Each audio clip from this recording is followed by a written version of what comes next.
Paolo came to me and said, I've got an idea. Would you be interested in coming back and doing some more? Il personaggio di Judolò è uno che ritiene essere Papa una vera e propria missione.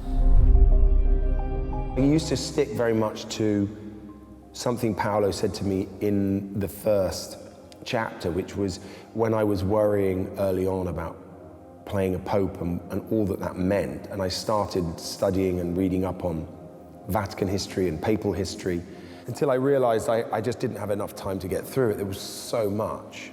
And I shared this with Paolo, and he said, don't worry about playing a pope, you're playing a man, like let's create the man. And so then I concentrated my energies on really writing the history of Lenny Belardo from birth to who he is now.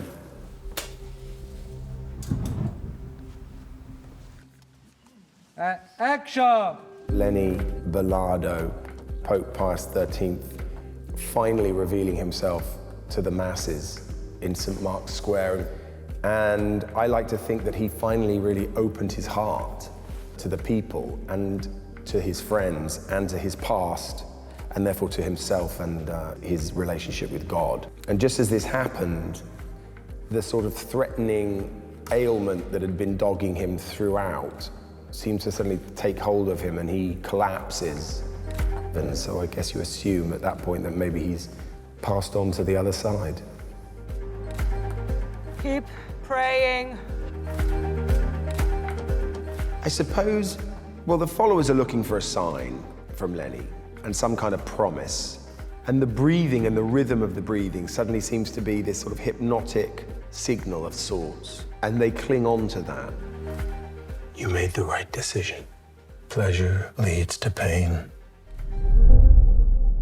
Lenny comes back from a coma, and Lenny, the first thing that it wants to understand is, why have I been chosen to come back?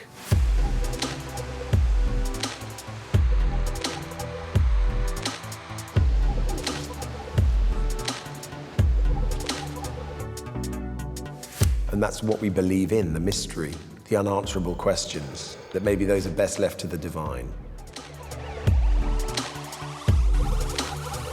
What are we to call you?